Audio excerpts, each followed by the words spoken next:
네, 오늘은 경주 지역의 역사 유적지를 둘러보는 시간을 함께 가지겠습니다. 자, 이곳 경주는 신라부터 통일신라까지 수도였던 곳이죠. 그래서 많은 유적지가 많이 남아있는 곳이기도 합니다. 워낙 많다 보니 지붕 없는 박물관이라는 이야기를 할 정도로요. 신라는 기원전 57년부터 통일신라까지 포함하면 935년에 망했기 때문에 합치면 992년 정도, 거의 1000년에 가까울 정도로 한나라의 수도로 기능했습니다. 그래서 천년고도라고 그렇게 알려져 있죠. 물론 천년가량 수도를 한 도시는 세계적으로 많이 있습니다. 서울도 백제와 그리고 조선, 대한민국까지 포함하면 1000년 넘게 수도로 기능을 했었죠. 그렇지만 1000년을 쭉 이어서 수도로 지냈던 도시는 세계적으로 극히 드뭅니다.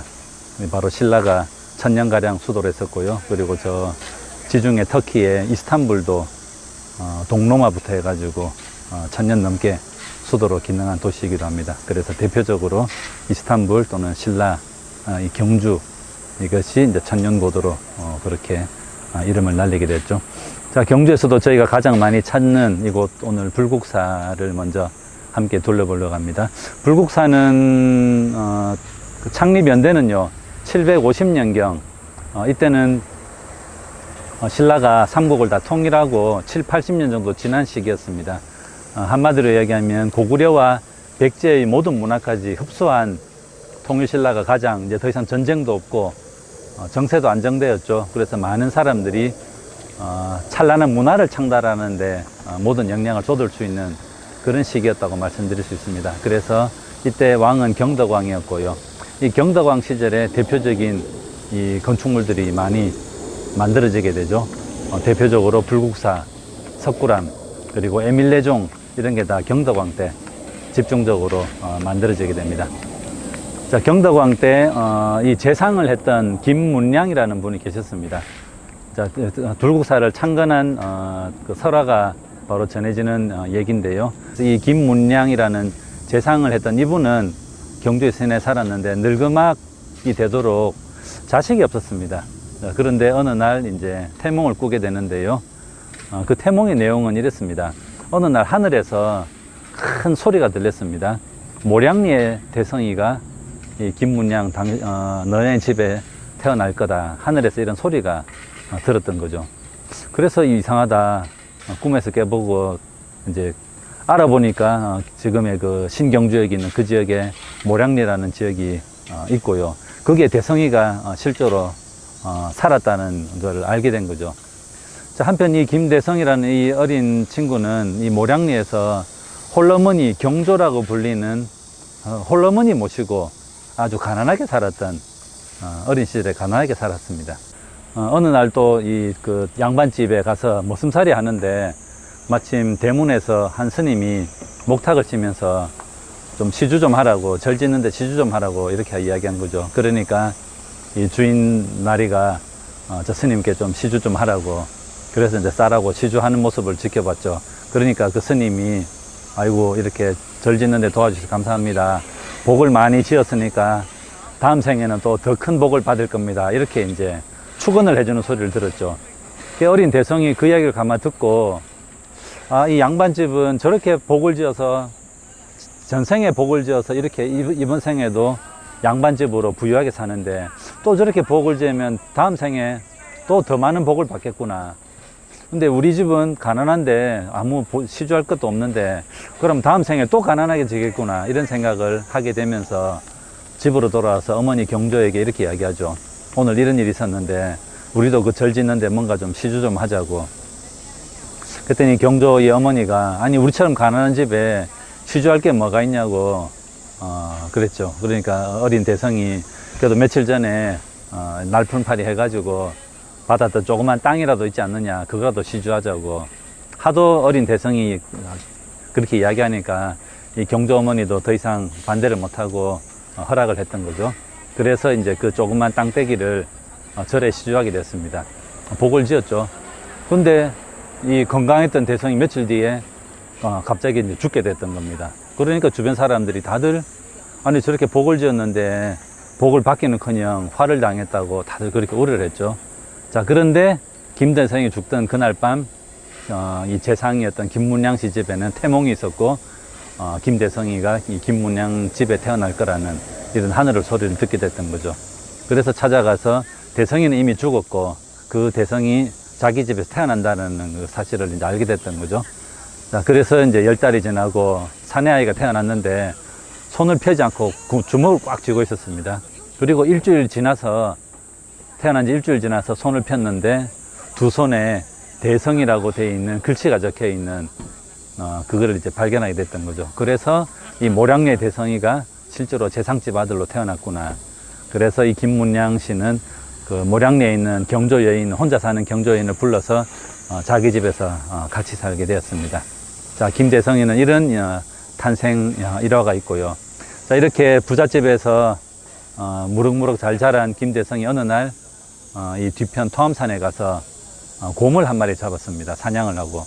곰을 잡았는데 그러다 보니까 시간 가는 줄 모르고 깜깜한 밤이 되었죠. 그래서 산속의 어느 집에서 이렇게 다행히 하룻밤을 청해서 자게 되었는데, 자는데 꿈에 낮에 잡았던 그 곰이 귀신이 되어가지고 나타나서 곰이 이렇게 이야기합니다. 나는 너를 해친 적이 없는데 왜 너는 나를 죽이느냐 라고 하면서 이제 꿈에 이 곰이 복수하는 그런 악몽을 꾸게 된 거죠.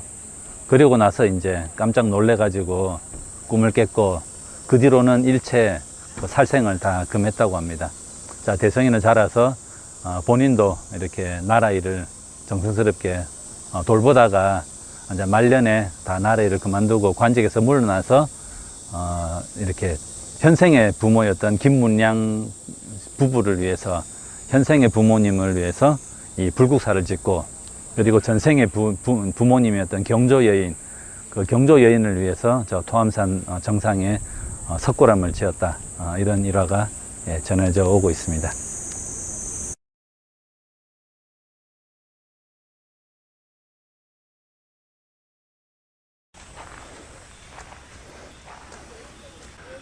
자, 아까 일주문을 지나왔고 여기는 사천왕문, 동서남북 내 방위를 지키는 사천왕상을 모신 문이 되겠습니다. 그렇죠? 이분들은 원래 인도인들이 숭상하던 인도의 전통 신이었습니다. 사왕천이 천상계 제일 처음 맞이하는 천상 세계가 되는 거죠.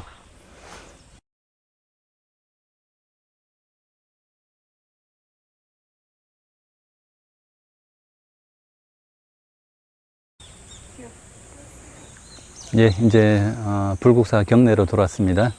자, 이곳 불국사는 아마 우리나라 절 중에서 가장 국보가 많이 모여있는, 보물도 많고 국보가 많은 절일 겁니다. 지금 현재 7개가 국보로 등록되어 있고요. 제일 앞에 보이는 이 다리, 청운교와 백운교, 밑에가 청운교고 위쪽이 백운교가 되겠습니다. 이 돌다리가 하나의 국보고요. 청운교, 백운교를 지나 올라가면 자하문이라는 저녁, 보랏빛 저녁 노을이라는 뜻이죠. 자하문을 지나서 들어가면 이제 이 현실 세계, 우리 중생들이 살고 있는 사바 세계에서 중생을 교화하는 석가모니 부처님이 계시는 바로 대웅전이, 자하문을 지나면 대웅전이 나타납니다. 그리고 좌우로 석가탑과 다보탑이 있죠. 그래서 청운교, 백운교 하나가 국보고요. 다보탑이 국보고 석가탑이 국보고, 바로 이쪽에 3개가 몰려 있습니다. 자, 그리고 또 하나의 국보는 뒤편에 보이는 저 돌다리, 연화교, 칠보교, 밑에는 연화교고요, 위에는 칠보교입니다. 연화교는 돌계단에 연꽃 이파리를 새겨 놓았습니다. 그래서 연화교, 칠보교는 7가지 보물, 그래서 계단이 7개로 되어 있죠. 연화교, 칠보교를 건너가면 안양문이 나오고요. 그 안양문 건너편으로 들어가면 이제 그 서방정토, 극락세계를 주관하는 아미타 부처님이 있습니다. 그래서 저 연화교, 칠보교도 국보고요. 들어가면 있는 아미타불, 극락전 안에 있는 아미타불도 또 하나의 국보가 되겠습니다. 자, 저 청운교, 백운교는요, 돌계단이 국보로 지정되어 있는데 저 하천은 돌계단이 왜 국보일까? 그렇게 생각하실 수 있죠. 뭐 저도 그렇게 생각했었는데 자세히 보면 저 난간을 자세히 보시면요 전봇대만 합니다. 그런데 저게 한계돌로 되어 있습니다. 자, 그럼 무슨 말이냐? 저 한계돌이라는 것은 어마어마한 화강암, 집채만한 화강암을 다 쪼개가지고 저렇게 전봇대만한 난간을 만들었다는 거죠. 그러니까 그 신라의 석공들의 기술, 조금만 잘못하면 화강암이라는 것은 단단하지만 굉장히 쉽게 잘 깨지는 성질이 있거든요. 그런데 그걸 잘 살려내서 저 돌계단과 난간을 만들었다는 거 어마어마한 작품이라고 볼 수 있는 거죠. 자, 그리고 이 불국사는 굉장히, 불국사는 말 그대로 부처님의 땅인데 이 절을 지을 때 중요한 그 불교 철학을 보면 다양성을 존중하는, 다양한 것들이 모여서 조화를 이루는 그런 화엄 철학을 기반으로 절을 만들었다고 합니다. 그래서 다양성을 다 아주 존중해주고 있고 한 부분 보면 전부 다 다릅니다. 그런데 전체적으로는 굉장히 안정감 있고 균형감 있고 조화를 잘 이루는, 그거를 건축학적으로 재현해냈다, 이렇게 말씀드릴 수 있겠습니다. 자, 그래서 청운교, 배운교 지나면 자문을 지나서 대웅전을 올라가게 되고요. 요거는 조금 더 큰 모양이고 아까 저쪽에 봤던 안양문을 통해서 아미타 세계로 들어가는 그거는 조금 더 규모는 좀 작게 돼 있죠. 그렇게 비슷하지만 조금 더 작게 만들어져 있고요. 이 자문을 중심으로 왼쪽에 있는 저 누각을 범영루라고 합니다. 범영루. 그 다음에 오른쪽에는 종루가 있고요. 요거는 불교의 사물, 범종, 종이죠. 법고, 북이죠. 그 다음에 운판, 이거는 이제 그 쇠로 만든 구름 모양의, 그리고 목어, 나무로 물고기 모양으로 만든 거, 요 네 가지를 가지고 이 절의 스님은 아침에 시작할 때 요 네 가지를 차례로 두드리고 연주하면서 아침을 시작하고 저녁에 잠들기 전에 요 네 개를 다 치면서 하루를 마감하지 않습니까? 자, 요 네 개를 모시고 있는 것이 바로 범영루와 종루가 되겠습니다. 그런데 범영루가 조금 더 규모가 크고요. 종루가 약간 규모가 작은데 그 건축 하나하나 거기 들어간 돌 장식이라든지 기둥의 장식도 조금씩 다 차이가 나도록 그렇게 차이를 두고 만들었는데 전체적으로는 굉장히 조화를 잘 이루는 그런 모습입니다. 자, 그리고 이 청운교, 배운교 뒤편에 있는 저 석축도 보면 정말 반듯반듯하게 인공미를 최대한 극대화시킨 반듯반듯한 모습으로 석축을 만들었습니다. 자, 저것도 속에 들어가 보면 전부 돌이 서로 맞물려 있게 되어 있습니다. 요철을 다 둬가지고요. 맞물려서 웬만한 지진에도 무너지지 않도록 그렇게 아주 정교하게 설계가 되었고요. 바로 자문 왼편으로 보이는 저 석축도 보면, 자, 위에 돌은 보면 가운데 반듯한 기둥이 있고요. 그 사이사이에는 자연돌들을 끼워 넣어서 자연돌과 인공돌이 정말 딱 맞물려서 웬만한 지진에도 버텨낼 수 있도록 그렇게 설계를 했지 않습니까? 난간 있고 난간 바로 아래까지는 굉장히 인공적으로 반듯하게 깎았습니다. 자, 그런데 아래쪽에 보면 큰 자연돌이 있죠. 아래쪽에는 자연돌을 쌓았고, 근데 이 자연돌하고 인공돌이 만나는 그 지점에는 자연돌의 모양 그대로 곡선을 줘서 깎은 다음에 얹어버렸습니다. 자, 저거는 그랭이 공법이라고 부르거든요. 저거는 아마 고구려의 석공들이 저런 기법을 많이 썼다고 합니다. 그래서 이 신라의 석공도 그런 기술을 배웠다는 이야기가 있습니다. 자, 어쨌든 자연돌과 인공돌이 저렇게 기묘하게 만나서 자연돌이 형상 그대로 깎은 다음에 얹어 놓았기 때문에 저거는 굉장히 웬만한 지진에도 잘 버틸 수 있는 내진 설계로 이 절을 만들었다. 그래서 이 경주가 이 형산강 조산대 위에 있는 지진이 굉장히 많은 지역임에도 불구하고 1300년 가량 저 석축은 무너지지 않고 잘 버티고 있었습니다. 저 위에 있는 목조 건물들은 특히 임진왜란 때 많이 소실이 되었습니다. 의병들이 많이 활동했고 특히 승병들이 활동을 많이 했죠. 승병들이 주로 이 큰 절에서 머물면서 이렇게 항일 활동을 많이 했거든요. 그러다 보니까 일본군이 들어왔을 때 대부분 다 보복을 당해서 절이 다 불타버리고 이렇게 돼서 이런 목조 건물들은 그 이후에 조선 후기의 영조 임금 시절에 그리고 또 박정희 대통령 시절에 많이 복원을 했고요. 저 석축은 다 그때 김대성 시절에 처음 만들었던 석축이 지금도 그대로 다 남아 있습니다. 자, 청운교하고 백운교 사이에 이렇게 배가 지나갈 수 있도록 통로가 나 있고요. 자, 여기에는 무지개 다리, 홍예문이라고 부릅니다. 무지개 다리가 있는데요. 여기에도 또 내진 설계가 반영되어 있는데 이게 내진 설계라는 것을 어느 수학여행 온 초등학생이 이걸 풀어냈다고 합니다. 자, 자세히 보시면 여기까지는 반듯한 기둥이고요. 이제 이렇게 홍예문을 만드는데 돌 하나하나가 자세히 보면 피라미드 모양입니다. 그런데 역피라미드 모양이죠. 안쪽 그 원둘레를 볼 때 안쪽보다는 바깥이 더 길죠. 그래서 하나하나는 네모난 게 아니라 피라미드 모양인데 좁은 면을 안으로 모으고 이렇게 차곡차곡 이렇게 모아 나갑니다. 자, 요거를 홍예 초석, 홍예 이석, 이렇게 삼석 이렇게 부르고요.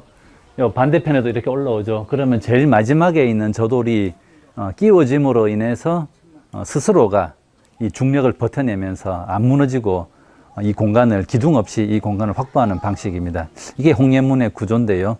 이런 방식은 동서양에서 원래 고대부터 많이 쓰던 방식입니다.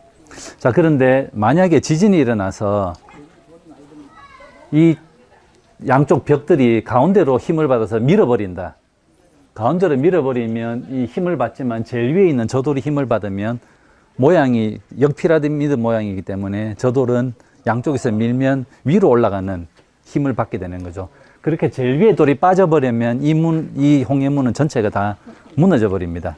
자, 그런데 저 돌 바로 위에 이번에는 피라미드 모양의 큰 돌이 저거를 막아주고 있죠. 양쪽에서 같이 밀면 저 돌은 이렇게 경사지게 만들어서 저 돌은 아래로 내려오는 힘을 받게 되는 거죠. 자, 그래서 양쪽에서 밀어 올릴 때 홍예 종석은 위로 밀고 그 위에 있는 돌은 밑으로 밀고 하기 때문에 힘의 균형을 찾게 되어서 저것도 지진을 이겨낼 수 있는 내진 공법이라는 것을 어느 초등학생이 밝혀내게 됐던 겁니다.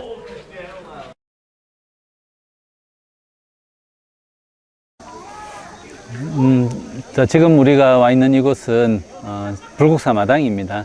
그런데 원래 여기는 마당이 아니고 다 연못이었다고 합니다. 자, 그래서 저 청운교, 백운교 밑에 아까 배가 드나도록 하고 연화교, 칠보교 밑에도 이렇게 있죠. 이름도 계단이 아니라 다리 교자를 쓰지 않습니까? 자, 그게 실제로 다리였다. 이 마당에 물이 다 차 있었고요. 그래서 이렇게 배를 타고 와서 배에서 내려서 청운교, 백운교를 계단을 올라서 그렇게 대웅전에 올라갔다고 합니다. 자, 그리고 저 뒤에 석축 사이로 폭포처럼 떨어지도록 만들었죠. 예, 그래서 물이 연못으로 떨어지면 물 한 개가 피어나와서 아주 신령스러운 모습을 연출했다. 예, 이렇게 발굴해 보니까 연못터였다라는 것이 드러났다고 합니다.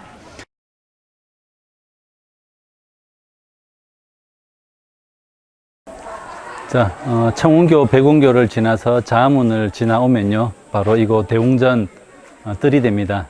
이 뜰에 두 개의 탑이 있죠. 왼쪽은 석가탑, 오른쪽은 다보탑. 자, 이 두 가지 탑은 아주 둘 다 국보입니다. 예, 아주 우리 그 탑의 역사에서 굉장히 중요한 거죠. 자, 오른쪽에 다보탑은 아주 독특한 유사한 형태도 찾아보기 어려운 아주 독특한 디자인입니다. 자, 이거는 불교 경전에 이 사바세계에서 석가모니 부처님이 항상 중생들을 위해서 법을 설한다, 진리를 이야기해서 깨친다라고 하면 항상 다보열의 다보 부처님께서는 항상 옆에서 석가모니 부처님이 했던 이야기가 다 진리라는 걸 증명해 준다고 합니다. 자, 그래서 두 분의 그 두 개의 탑이 나란하게 왼쪽은 석가탑, 오른쪽은 다보탑 그렇게 전시가 되어 있습니다. 다보탑은 그 독특한 디자인인 이유는요, 전체적인 모양은 목조 건물 모양입니다. 자, 그런데 여러 층, 특히 불교에서는 4나 6이나 8이나 이런 숫자가 다 의미가 있는 숫자지 않습니까? 사성제 8정도, 6바라밀.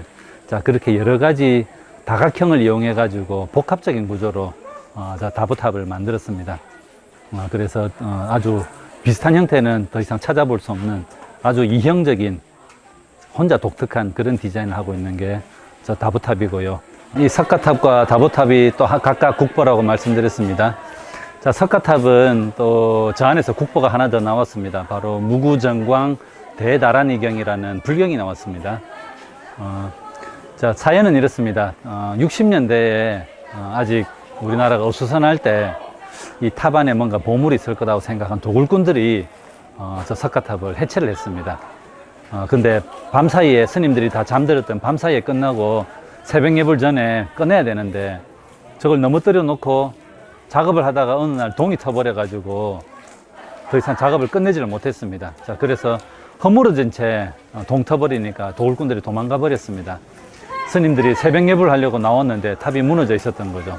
자, 그래서 할 수 없이 저거를 다시 제대로 개보수를 하는 과정에서 저 가운데 몸돌을 열어봤더니 그 안에서 또르르 이렇게 말려있는 두루마리가 하나 나왔는데요. 그걸 펴봤는데 세계 최초의 목판 인쇄물 무구정광 대다란이라고 하는 불경이 적혀있는 그 두루마리가 나왔던 겁니다.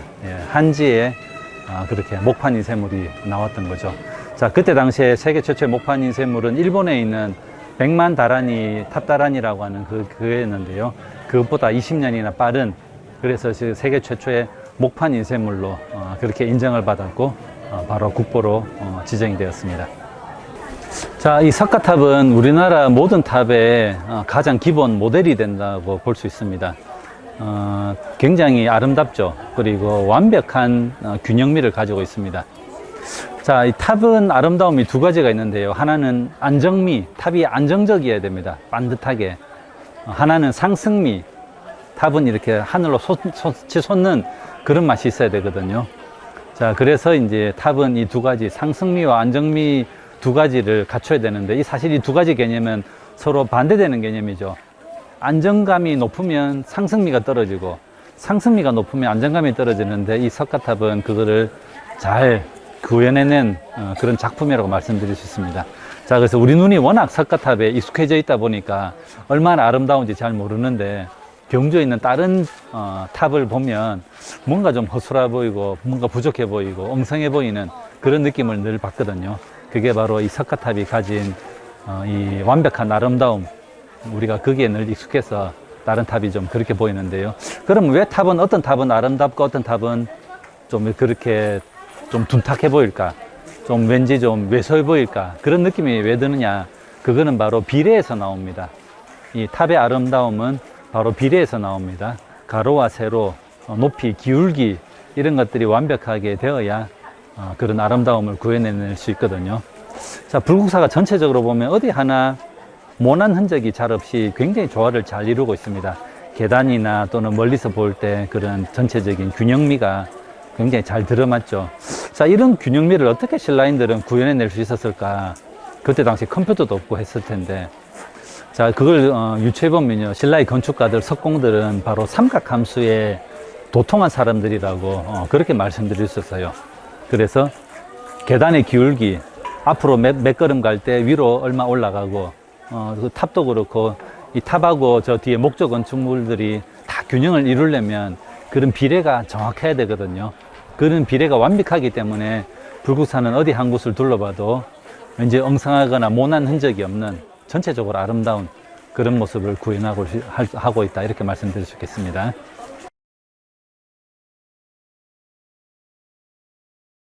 우리나라 탑에는 목탑, 석탑, 전탑, 모전석탑, 이런 여러 가지 형식이 있습니다.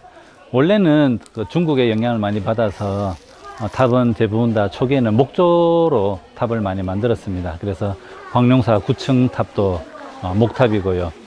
자, 그런데 백제인들이 처음으로 목탑을 돌탑으로 바꿔서 절에 세웠습니다. 그게 미륵사탑입니다. 아주 규모가 크고 그렇게 했다가 형식만 남기고 대부분 다 돌로 반듯하게 아주 심플하게 만든 게 이제 정림사탑. 네, 그렇게 이제 대표적으로 이제 목조 건물 모양으로 만든 게 미륵사탑과 이제 정림사탑이고요. 이 다보탑도 이 목조 건물 양식을 본따서 그렇게 만들었습니다. 이렇게 돌로 깎아 만든 건 석탑이 되고요. 그 다음에 또 일부 탑은 벽돌을 구워서 돌탑 모양으로 쌓아서 만든 탑을 전탑이라고 부르고요. 또는 그 전탑 모양으로 또 돌을 깎아서 만든 거를 모전석탑이다. 이렇게 다양한 형식으로 부르고 있습니다.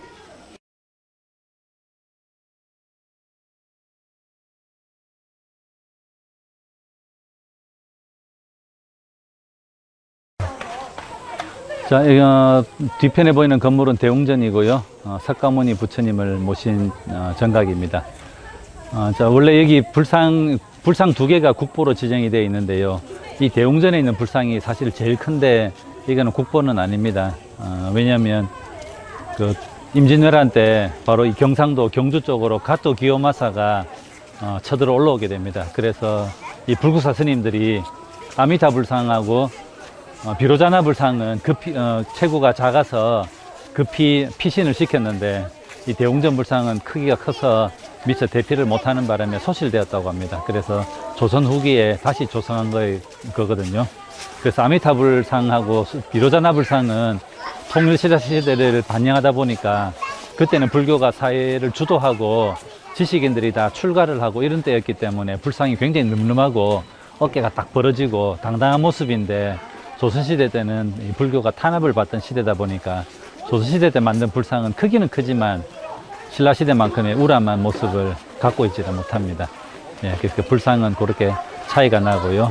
그 다음에 대웅전 올라가는 계단하고 저 벽에 보면 화강암인데 다 중간중간에 검게 탄 흔적이 있는 거죠. 자, 저것도 임진왜란 때 많은 의병, 승병들이 이 불국사를 근거지로 활동하다 보니까 일본군들이 밀고 들어왔을 때 대부분 다 불을 질러버렸죠. 그래서 대부분 다 소실되게 되는데요. 그때 불탄 흔적이 지금도 남아있고, 불에 타다 보니까 돌이 타고 또 깨져서 떨어져 나가기도 하고 그런 흔적이 중간중간 남아있습니다.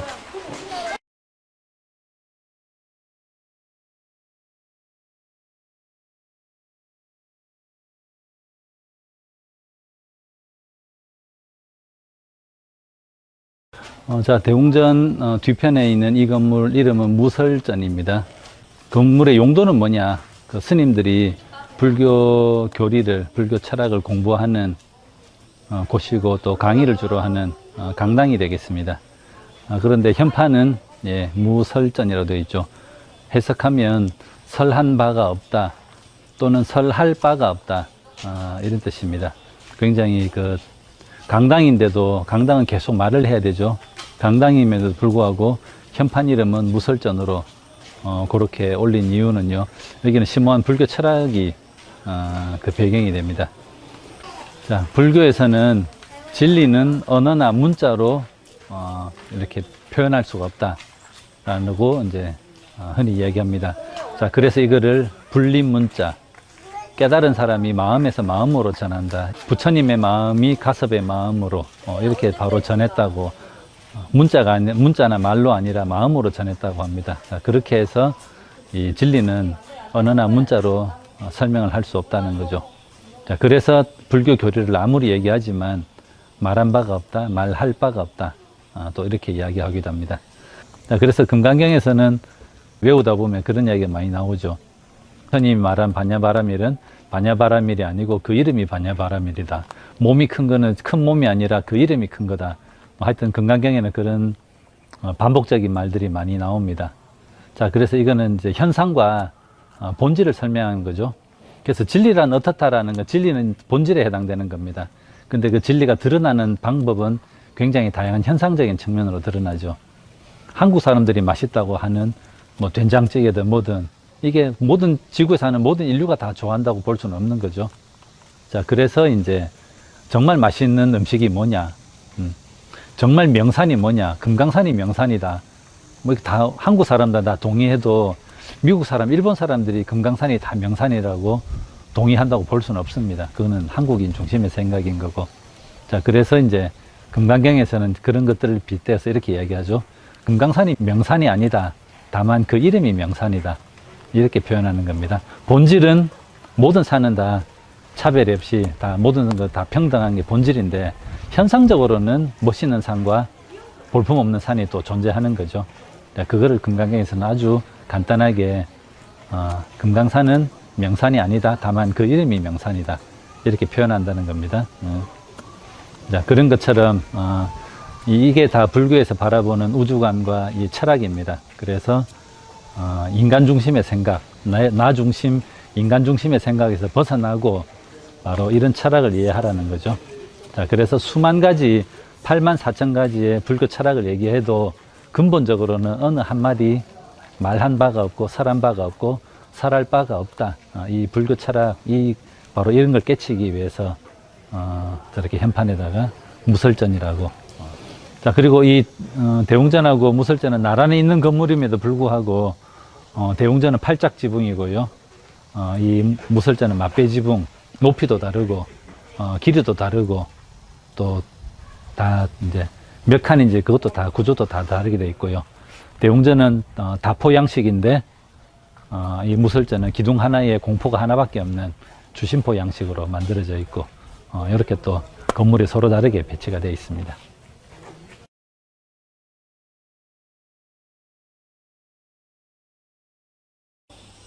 자, 여기는 무설전 뒤편에 있는 관세음보살님을 모시고 있는 관음전입니다. 관세음보살님은 흔히 천수천안 관세음보살이라고 표현을 하죠. 그래서 뒤편에 탱화를 보면 손도 천개고 손바닥마다 다 눈이 그려져 있어서 천수천안을 표현하고 있습니다. 자, 이 관음전 마당에서 앞쪽을 보면 아주 아름다운 구도가 나오게 되죠. 자, 그래서 아까 신라인들은 삼각함수의 대가들이라고 말씀을 드렸습니다. 바로 이런 걸 보면 정말 조화롭게 건물 배치를 잘한 것 같습니다. 제일 멀리는 자문 지붕이고요. 그 왼쪽으로는 경루가 조그맣게 보입니다. 그리고 가운데는 팔짝 지붕에 대웅전 지붕이 있고요. 그 다음에 바로 앞에는 무설전의 맞배 지붕 형태로 그거를 한눈에 볼 수 있고요. 가운데는 다보탑의 그 윗부분이 아주 잘 보이고 있습니다. 자, 이런 걸 누가 생각하고 만들었을까? 아무 생각 없이 우연의 일치일까? 이건 사실은 알 수 없죠. 만약에 이게 정말 계획대로 이렇게 되었다면 신라인들의 그런 뛰어난 건축 기술, 수학 기술을 볼 수 있는 바로 그 현장이 아닐까 이렇게 생각합니다.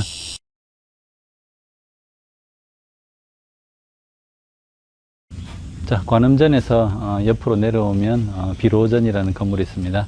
비로자나 부처님을 모신, 그래서 불상을 보면요, 이 불상도 국보로 지정되어 있습니다. 바로 통일신라시대 때 만든 작품이기 때문에 아주 그때 당시에 불교상을 반영하듯 어깨가 딱 벌어지고 고개를 꼿꼿이 세우고 아주 늠름한 모습으로 불상이 새겨져 있고요. 임진왜란 때 다행히 피신이 되어서 지금까지 훼손이 안 되고 잘 보관되어 내려오고 있습니다.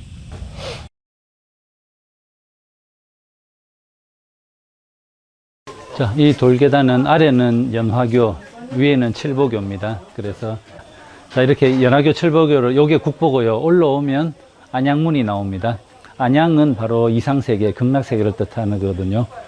경기도에 안양시가 있지 않습니까? 바로 이 불교에서 유래된 도시명이 되겠습니다. 이 안양문을 통과하면 극락전이 나오고요. 극락전에 계신 부처님은 바로 서방 정토 세계를 주관하는 아미타 부처님. 안에 있는 불상도 통일신라 시대의 작품입니다. 그래서 국보로 지정이 되어 있습니다. 자, 이 뒤편에도 보면 이 불국사의 서로 다른 그 비례들이 만들어내는 아름다움을 볼 수 있습니다. 자, 저 뒤편에 보면요. 제일 먼저 왼쪽은 극락전의 회랑, 그 다음에 그 위로 가로지르는 거는 대웅전의 회랑이 됩니다.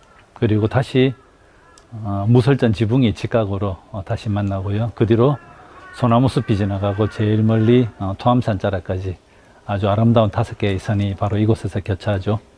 한 폭의 그림을 만들어내고 있습니다. 예, 극락전 바깥으로 나오면 아주 이 석축이 아름답게 짜여져 있는 걸 볼 수 있습니다. 아까 말씀드린 것처럼 가운데 기둥은 반듯하게 깎고 사이사이에 자인도를 채워 넣어서 견고한 방식으로 이렇게 만들었습니다. 석굴암, 이 불국사 석축을 이렇게 만든 거를 가구식 이렇게 석축 기법이라고 그렇게 이야기합니다.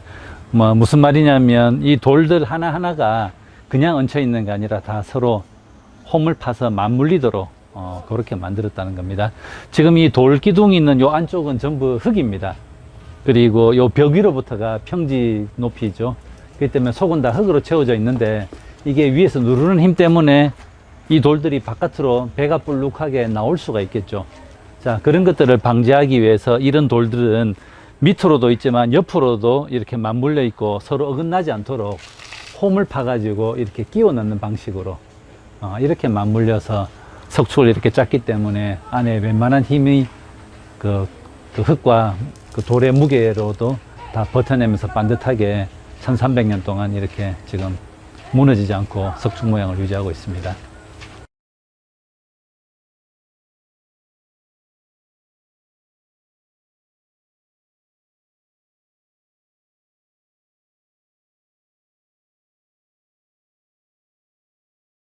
자, 이것은 불국사 단간지주가 되겠습니다.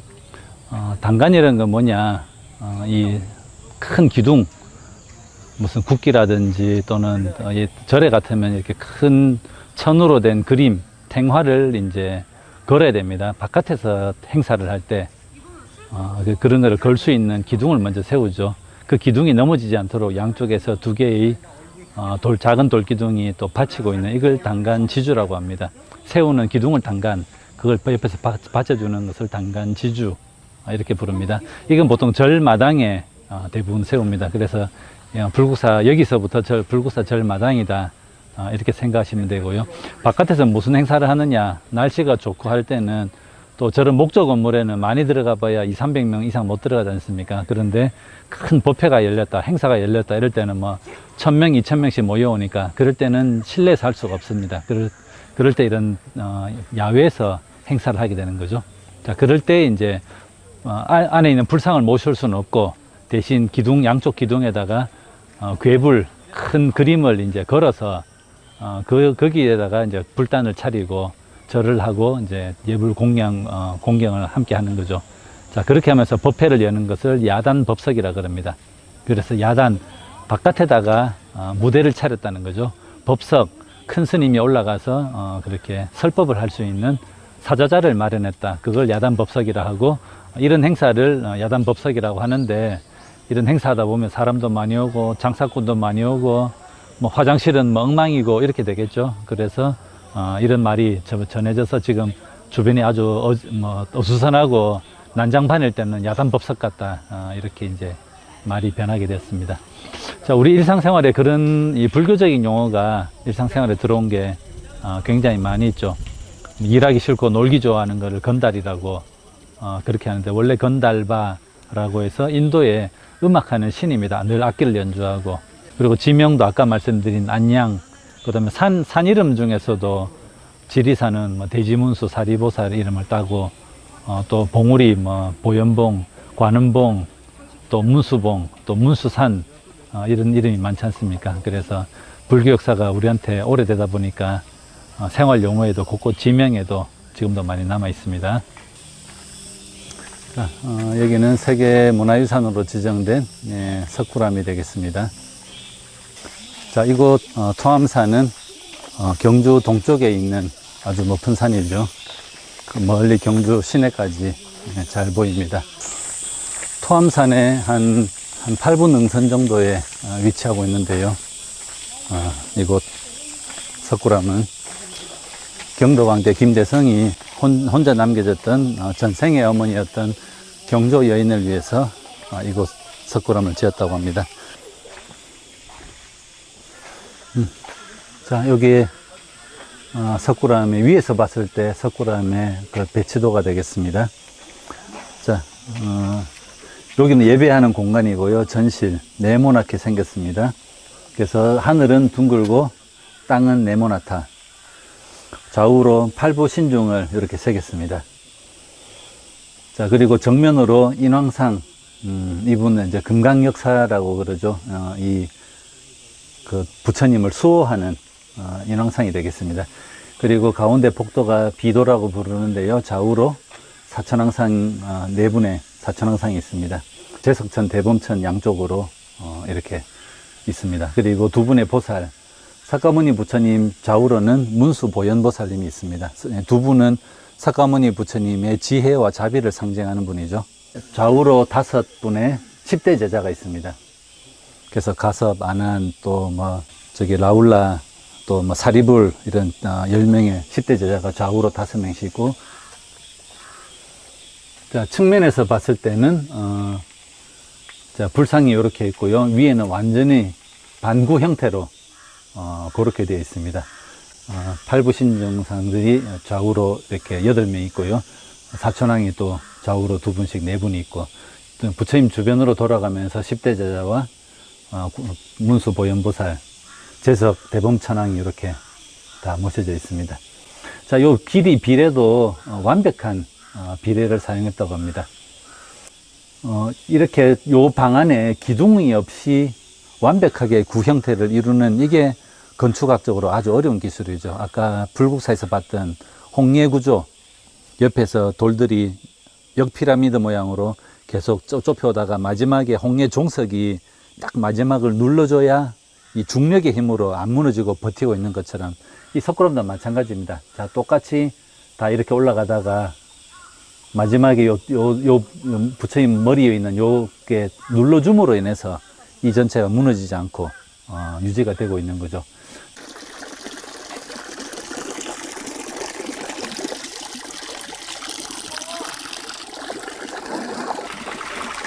자, 석굴암 올라가기 전에 여기 감루수 약수물이 있습니다. 물이 아주 맛있고 시원한데요. 이 석굴암의 건축 비밀이, 이 감루수가 굉장히 중요한 건축 비밀이 있습니다. 자, 인도나 중국은 굴을 팠기 때문에 이 공기가 바깥으로 쉽게 잘 통하고요. 여러 가지 습한 문제는 없었는데, 우리나라는 지형상 여름에 굉장히 습한 공기가, 덥고 습한 공기가 들어오게 됩니다. 그러면 이 굴 속에서는 아주 서늘하죠. 그러면 이 결로 현상이 생깁니다. 왜 공기는 온도가 높을수록 많은 습기를 머금게 되고, 온도가 떨어지면 습기를 머금는 양이 줄어들지 않습니까? 그래서 바깥에 덥고 습한 공기가 이 석굴암 안쪽으로 들어오면 공기가 이제 굉장히 차가워지면서 바위 벽면에 이슬이 맺히게 되는 이런 현상이 생기는 거죠. 자, 우리 조상님들이 이 문제를 해결을 완벽하게 해냈었습니다. 그런데 일제시대 때 이 석굴암을 다 해체해서 다시 조립하는 과정에서 불상 밑으로 이 스님이 연불하는 법당 밑으로 이렇게 지하수가 흐르게 된 겁니다. 도대체 물이 뭘까? 이 동양에서는 특히 수맥 위에 집을 안 짓지 않습니까? 그런 기운이 몸에 안 좋다고. 자, 근데 알고 보니까 부처님 밑으로 이렇게 물이 흘러가는 거죠. 일본 사람들이 왜 이렇게 만들었을까? 신라인의 그 지혜를 일본 사람들은 알지를 못했습니다. 그래서 그 물을 바깥으로 빼서 이렇게 약수물을 만들어 놓았거든요. 그리고 다시 조립해 보니까 1300년 동안 이끼가 끼지 않던 불상과 조각상에 이끼가 끼는 문제가 생긴 거죠. 자, 이 문제가 이제 이렇게 되다 보니까 이 이슬을 맺히는 문제, 이 화강암은 특히 물에 굉장히 약한 바위거든요. 자, 그래서 할 수 없이 일제시대 때 이 이슬 문제를 해결하려고 석굴암 그 위 전체다가 다시 시멘트로 다 덮어버렸습니다. 공기를 차단한다고. 그렇지만 여전히 바깥에 습한 공기가 들어오면서 이슬 맺히는 문제가 해결이 안 됐던 거죠. 그래서 60년대에 이걸 보수하면서 할 수 없이 방법이 없으니까 에어컨을 돌려가지고 지금은 습기를 뽑아내고 있습니다. 그런데 습기는 잡았는데 에어컨은 계속 전기 힘으로 모터가 돌아가니까 진동이 계속 생기죠. 그래서 이 진동 문제는 아직 해결을 못하고 있습니다. 그래서 이 석굴암을 완벽하게 재현해내려면 일제시대 때 덮었던 콘크리트를 다 다시 걷어내고, 그 다음에 신라인들이 했던 자연적으로 습기를 제거하는 이 문제가 다시 고려가 되어야 이 석굴암의 조각들을 완벽하게 보호를 해낼 수가 있습니다. 자, 그럼 왜 신라인들이 일부러 이 물을 불단 밑으로, 법당 밑으로 물을 흐르게 했을까? 자, 이게 바로 이 결로 현상이 어차피 생기는 결로 현상인데, 토암산의 맑고 찬 물들이 바닥으로 지나가게 되는 거죠. 자, 그러면 불상과 조각상에 맺혀야 될 이 이슬이 바닥이 더 차기 때문에 바닥에 먼저 이슬이 맺히게 되는 거죠. 그러면서 불상과 조각상은 이슬이 맺히지 않는 이런 문제가 있는 거죠. 바닥에 있는 물기는 걸레로 닦아내거나 또는 그 아래로 침투해 가지고 이 물과 함께 바깥으로 빠져나가 버립니다.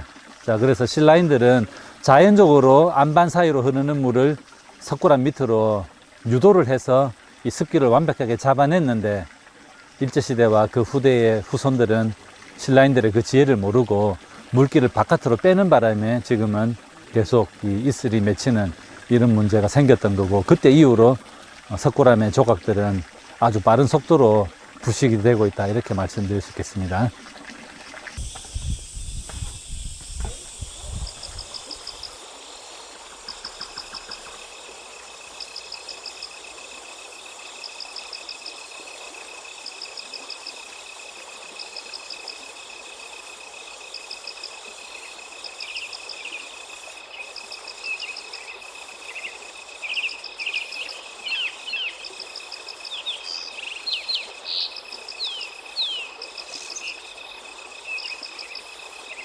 자, 여기는 본문단지에 있는 황룡원이라는 곳입니다. 석굴암의 모형을 그대로 재현해 놓아서요. 먼저 입구에는 이 네모난 전실이 먼저 있습니다. 그래서 이 전실은 네모나고요. 가운데 비도라고 하는 복도가 있고, 안쪽에는 둥근 방. 제일 먼저 네모난 이 전실에서는 주로 스님과 신도들이 예불을 하고 부처님께 경배하는 공간이 되겠습니다. 네모났기 때문에 여기에 팔부신중, 좌우로 네 분씩 8명의 팔부신중상을 여기에 새겨 놓았고요. 그 다음에 정면을 향해서 금강역사상을, 이 불법을 수호하는 금강역사상을 배치했습니다. 그리고 가운데 비도의 좁은 곳은 양쪽으로 두 분씩 그 사천왕상을 새겨 놓았고요.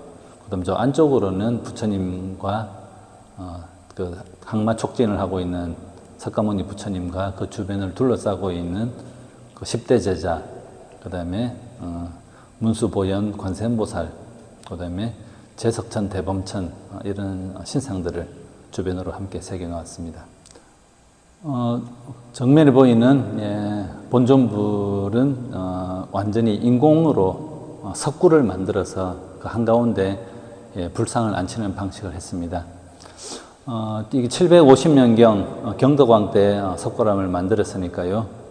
그때 당시만 하면 신라가 당나라하고 전쟁도 끝나고, 당나라를 몰아내고 전쟁도 끝나고 평화로운 시기였습니다. 그리고 그때 당시 당나라는 세계 최강의 국가였다고 말할 수 있습니다.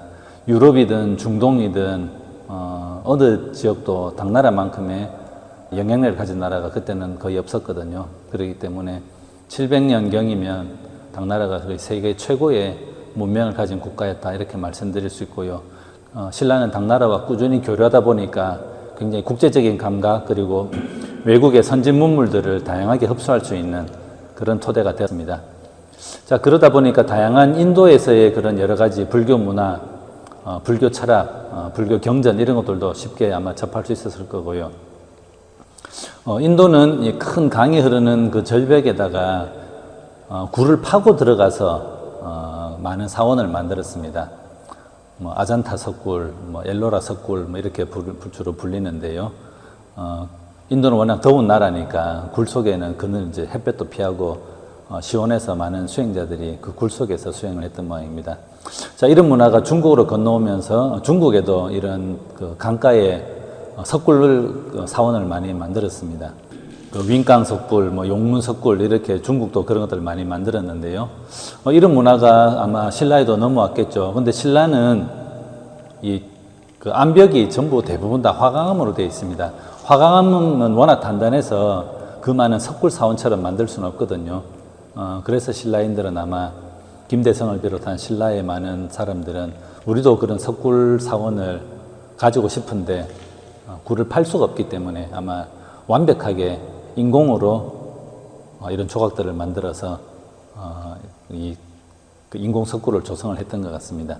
여기에는 많은 건축 기술, 과학 기술과 수학 기술이 다 총동원되어야 이런 완벽한 인공 석굴을 재현해낼 수 있는데, 신라인들은 그 어려운 것들을 아마 이 석굴암을 만들면서 해냈던 것 같습니다. 자, 지금 제가 서 있는 이곳이 스님이 주로 이제 예불 할 때 서서 그 예불하는 위치가 되고요. 정면에 바로 석가모니 본존불이 보입니다. 이 불상도 많은 학자들이 치수를 연구해 봤는데 여기에 굉장히 많은 이 비례가 적용이 됐다고 합니다. 자, 머리의 그 머리의 그 길이, 그게 일로 봤을 때 양쪽 겨드랑이 쪽의 그 거리는 2 정도 되고요. 그 다음에 그 어깨까지 길이를 재보니까 한 3 정도로 나오고, 그 다음에 두 무릎 사이의 거리를 재보니까 한 4 정도로, 그래서 1대 2대 3대 4 수치가 그대로 적용이 됐다고 합니다.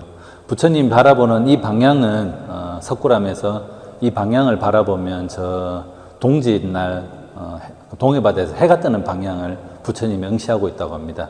그래서 동짓날 해가 떴을 때 그 동해에서 빛이 그 좁은 석굴 안으로 들어오면 부처님 저 미간 백호에 있는 저렇게 보석이 박혀 있다고 하는데, 그쪽에 햇빛이 도달하면 거기서 빛이 반사되어서 저 굴 속을 환하게 밝혔다, 그런 이야기가 있습니다. 자, 왜 부처님이 동짓날 해 뜨는 방향으로 보고 있을까? 그리고 아주 공교롭게도 그 방향은 가문사 절이 있고 문무왕의 그 산골차라고 알려져 있는, 수중릉이라고 알려져 있는 그 대왕암을 향해서 정확하게 바라보고 있습니다. 네, 그거를 동해구라고, 그쪽 방향을 동해구라고, 대종천이 바다로 만나는 그 방향을 정확하게 응시하고 있다고 하고, 그 방향으로 동짓날 해가 뜬다고 합니다.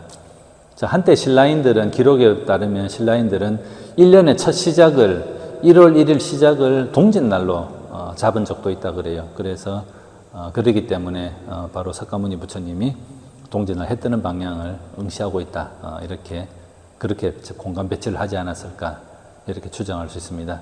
부처님의 전체 모습은 오른 어깨를 드러내고 있는 석가모니 부처님이고요. 그 다음에 오른손은 무릎 아래로 해서 땅을 가리키는, 이것을 항마 촉지인이라고 부르죠.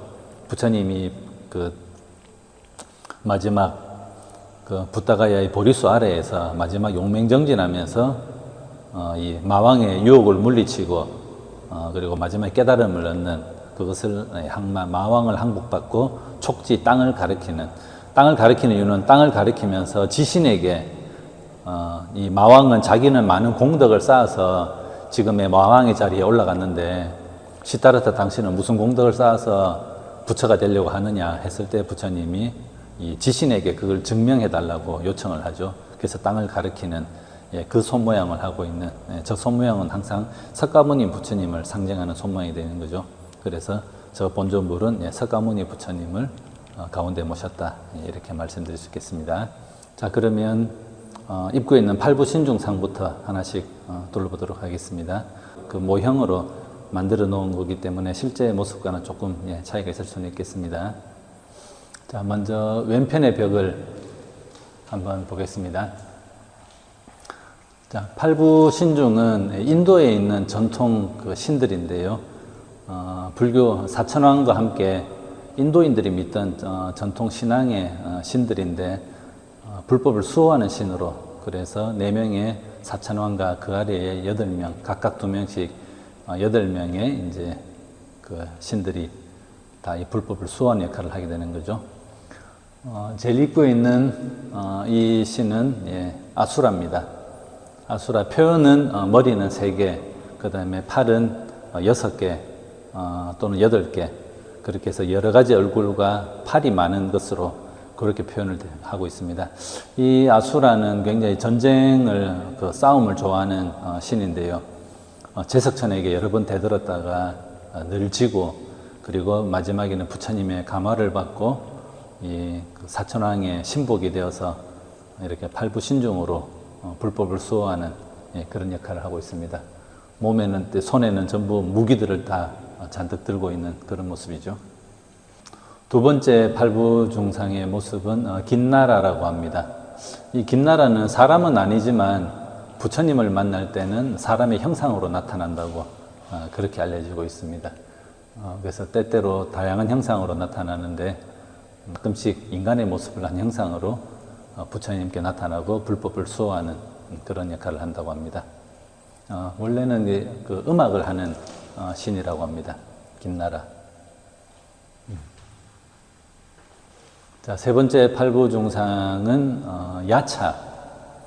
자, 야차는 원래 사람을 잡아먹는 귀신이었습니다. 자, 그런데 야차 또는 그 나찰이라는 그 귀신도 사람을 잡아먹는 거죠. 그 야차는 여러 가지로 표현되기도 하는데요. 주로 뭐 사자나 호랑이나 코끼리 이 가죽을 뒤집어 쓰고 있는 그런 모습으로 많이 나타납니다. 그래서 여기 조각에도 머리에 이렇게 뒤집어 쓰고 있는데 사자 가죽이죠. 네, 그 머리 부분은 사자의 얼굴이 지금 남아있지 않습니까? 자, 그 다음에 있는 신상은 용입니다. 용. 머리에 보관을 보면 용의 모습을 하고 있죠. 머리에 쓰고 있는 관이. 그리고 왼손에는 여의주를 들고 있지 않습니까? 용은 이 물속 세계에 있는 많은 생명 중에서 능력이 강한, 주로 또 용은 또 나라를 지키는 호국신으로 용을 표현하고 있습니다. 자, 반대편으로 보면요. 제일 입구에 있는 이 팔부중상의 모습은 가루라. 예, 가루라고 하는데, 원래 그 모습은 그 새의 신입니다. 그런데 이 가루라는 뱀을 주로 잘 잡아먹고 그렇게 한다 그래요. 그래서 새의 신인데 이 불법을 수호하는 역할을 하고 있다고 합니다. 그 다음은 건달바. 손에 이렇게 그 약병을 두고 있는데 아주 천상에 있는 아주 귀한 약입니다. 저거를 그 귀한 약을, 천상의 약을 지키는 또는 이 음악을 담당하는 천신이라고 합니다. 이 건달바는 술과 고기는 입에 대지 않고요.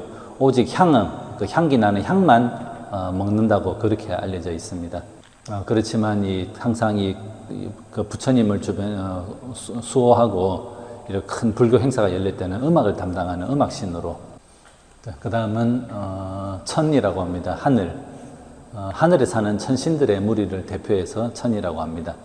자, 이분들도 하늘에 사는 많은 천신들 무리인데요. 이 천신의 가장 그 대표가 되는, 가장 우두머리가 되는 분이 제석천이죠. 나이가 많은 할아버지 같은 그런 모습을 하고 있습니다. 하늘에 사는 천신들입니다. 그 다음에는 마후라가라고 부릅니다.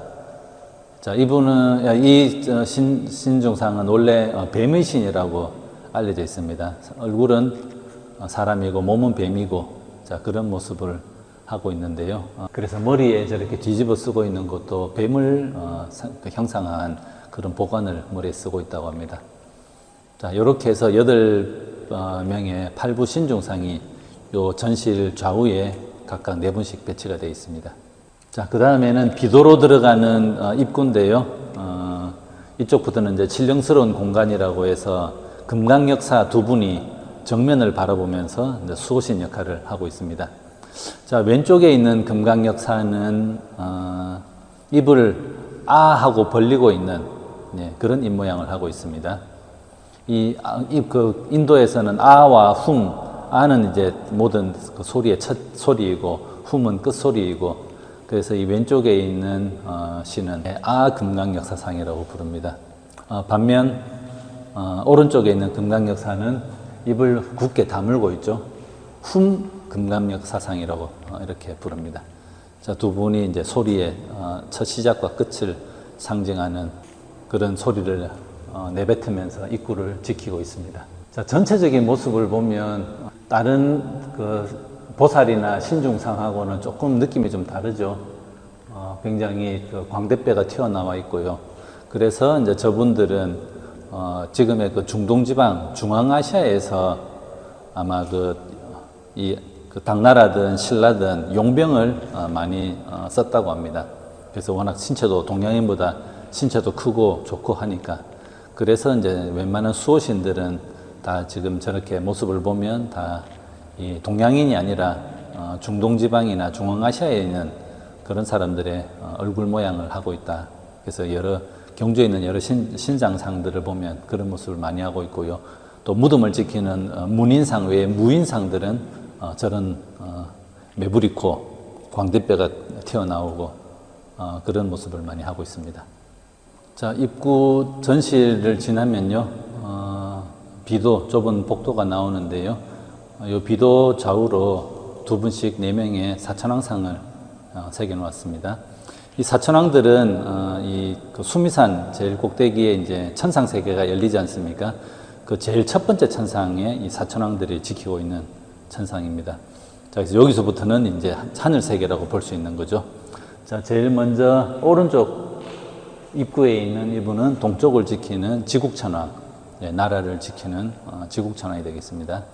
그 뒤편으로는 북쪽을 지키는 다문천왕입니다. 그래서 동쪽 지국천왕, 북쪽 다문천왕이 오른쪽 복도에 새겨져 있습니다. 자, 반대편으로 보면요.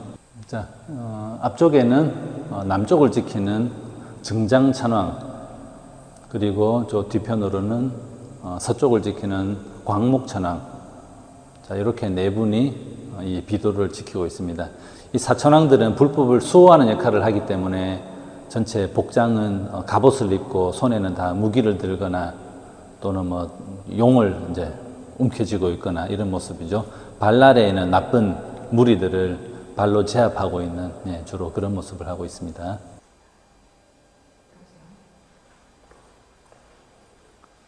자, 원형의 방으로 들어오면 제일 비도에 가까운 입구 쪽에 범천과 제석의 모습을 새겨 놓았습니다.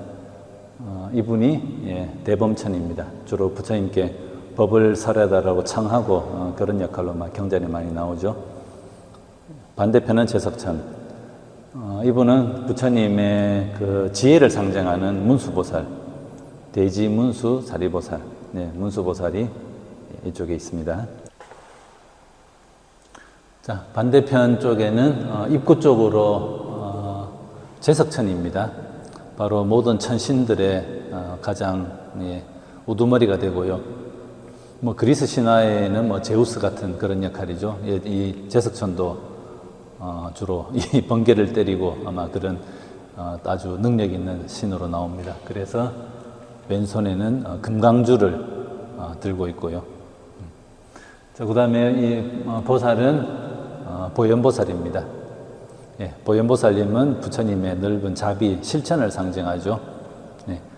이 보현보살은 손에 찻잔을 들고 있는 그런 모습으로 새겨 놓았습니다. 자, 문수 보현보살님 앞쪽으로는 부처님의 10대 제자가 표현되어 있습니다. 제일 입구 쪽에는 신통제일, 목련존자가 되겠습니다. 그 다음은 해공제일 수보리, 금강경에 가장 많이 등장하는 분이죠. 자, 논의제일 가전년 존자입니다. 논의제일이라는 것은 이교도들하고 불법에 대한 무상이든 공에 대한 토론을 할 때 가장 토론을 잘 하셨다는 거죠.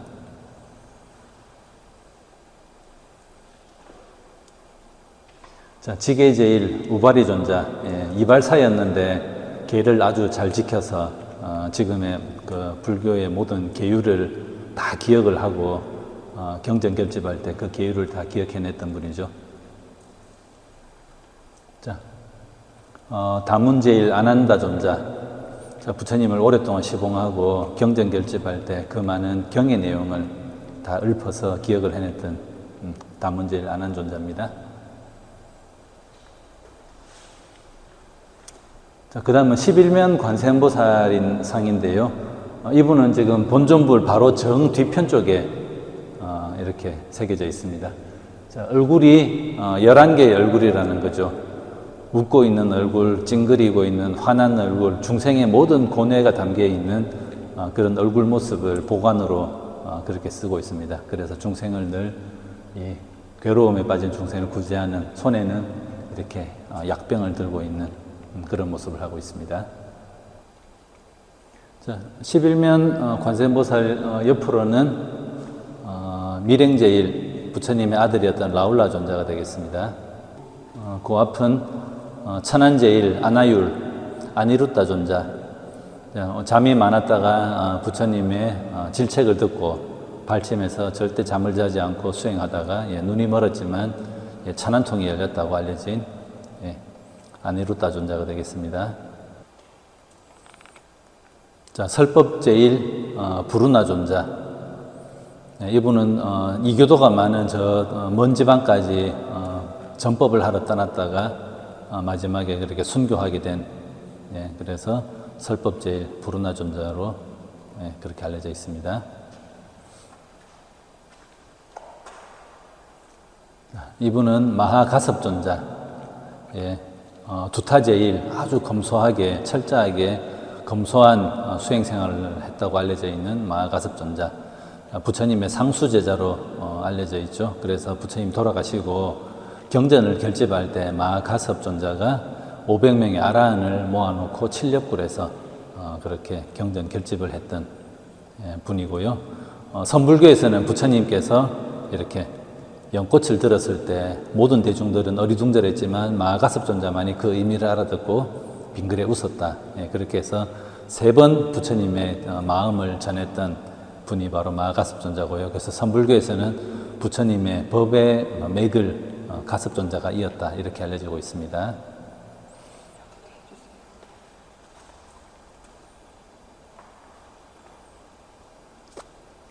자, 이분은 지혜제일 사리불존자, 사리푸트라.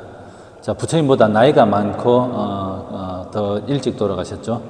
그렇지만 지혜가 많았기 때문에 생전에도 많은 수행자들에게 이렇게 법문을 하고 또 교단을 이끌어 나갔던 그런 제자가 되겠습니다. 자, 부처님과 주변의 10대 제자들 위로 총 10개의 감실이 또 있고요. 그 10개의 감실에 다 불상을 새겨 놓았습니다. 일부 알려져 있는 보살들을 살펴보면요. 왼편에 있는 제일 한가운데 있는 보살은 관세음보살이라고 합니다. 자, 그리고 그 다음 머리가 저렇게 승려상을 하고 있는 머리카락이 없는 저분은 지장보살. 그리고 부처님 바로 왼편으로 보이는 저분은 유마거사의 상이라고 그렇게 합니다.